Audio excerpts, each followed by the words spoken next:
Bismillahirrahmanirrahim. Assalamualaikum warahmatullahi wabarakatuh. Alhamdulillahilladzi arsala rasulahu bil huda wa dinil haqq yuzhirahu 'ala dini kullihi wa kafa billahi shahida. Allahumma salli wa sallim ala Muhammadin wa ala alihi wa ashabihi wa man tabi'ahum bi ihsanin ila yaumiddin wa ba'd. Saudara-saudaraku yang dimuliakan oleh Allah Subhanahu wa ta'ala,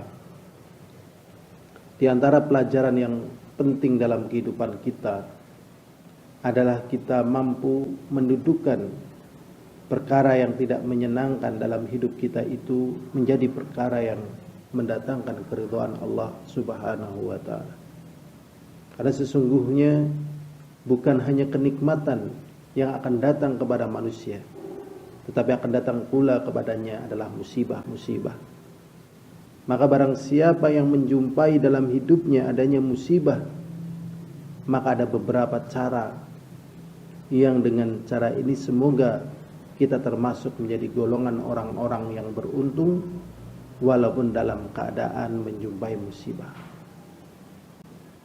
Cara yang pertama adalah meyakini bahwasanya musibah dan kenikmatan sudah tercatat di Lauhul Mahfuz. Allah Subhanahu wa ta'ala berfirman di dalam surat Al-Hadid ayat 22 dan juga 23, ma asaba min musibatin fil ardi wala fi anfusikum illa fi kitabim min qabli an nabra'aha inna dzalika 'ala Allahi yasir likala ta'saw 'ala ma fatakum wa la tafrahu bima atakum wallahu la yuhibbu kulla mukhtalin fakhur.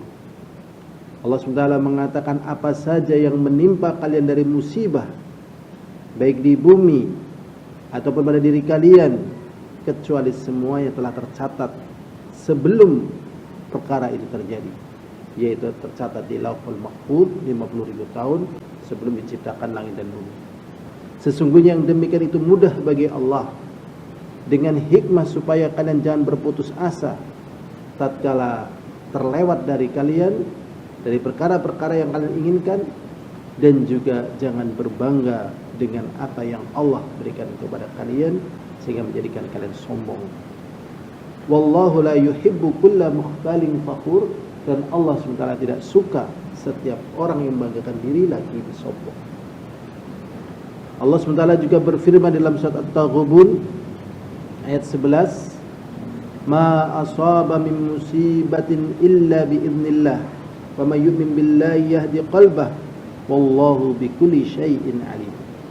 Apa saja dari perkara musibah yang menimpa semuanya dengan izin dari Allah.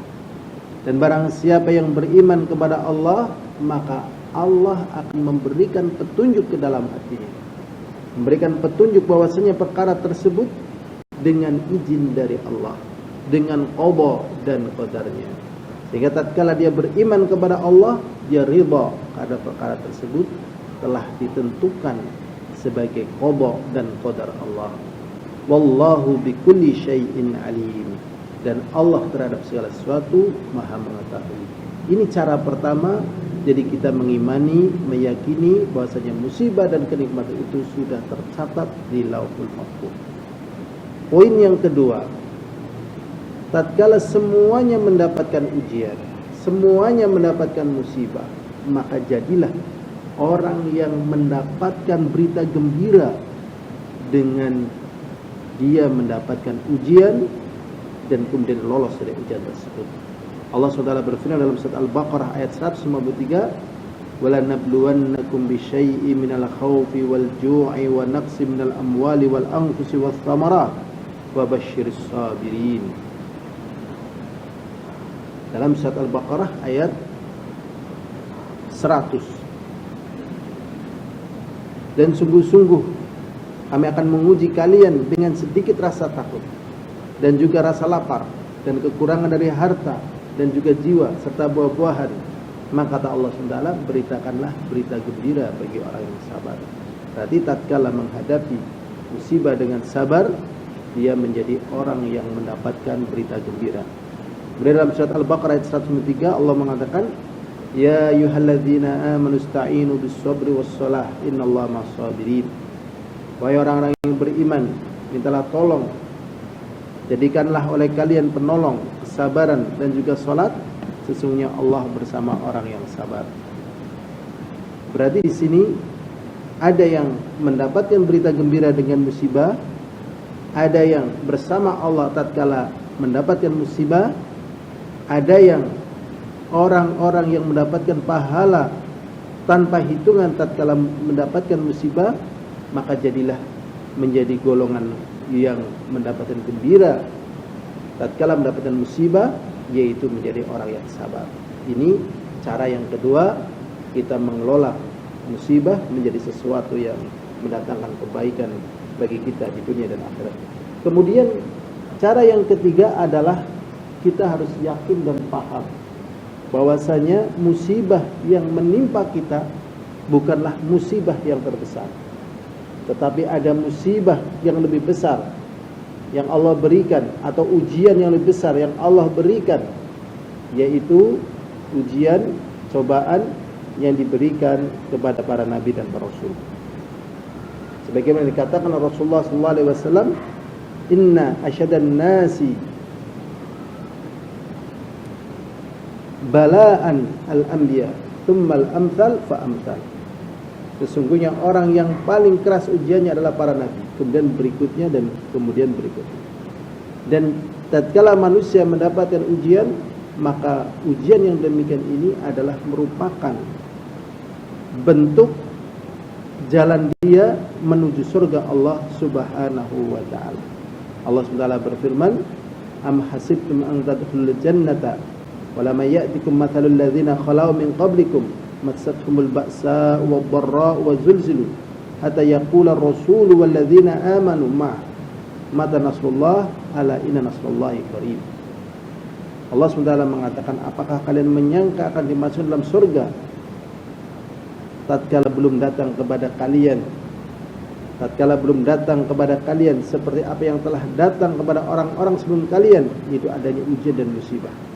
Mereka tertimpa keberatan-keberatan, musibah-musibah dan kegoncangan-kegoncangan, sampai Rasul dan orang yang beriman bersamanya mengatakan, kapan datang pertolongan Allah?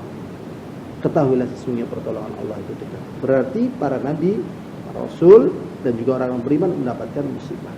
Sehingga tatkala ada yang merasa mendapatkan musibah atau ujian, ketahuilah dia tidak sendiri di dalam masalah ini. Masih banyak yang lain. Dan juga dia tidak dalam keadaan terhina, karena sesungguhnya ini bisa jadi adalah cara untuk Allah mengangkat diri kita masing-masing tatkala kita melewati musibah-musibah tersebut dengan keimanan terhadap qada dan qadarnya, dan juga ridha terhadap qada dan qadarnya, dan juga berharap pahala dengan menjalani musibah, dihadapi dengan kesabaran, dihadapi dengan tawakal, dihadapi dengan niatan-niatan untuk bisa lebih baik di hari kemudian. Maka ini adalah cara yang semoga bisa membantu kita tatkala mendapatkan musibah, mengurangi perkara-perkara yang kadang membawa mudarat dalam keadaan mendapatkan musibah. Maka jadilah orang-orang yang mendapatkan musibah tetapi dia mendapatkan keutamaan sabar, keutamaan pahala, dan keutamaan yang lainnya, karena sesungguhnya tidak akan mungkin dalam kehidupan manusia pasti akan menjumpai apakah kenikmatan ataukah musibah. Wallahu a'lam bishawab. Wassalamualaikum warahmatullahi wabarakatuh.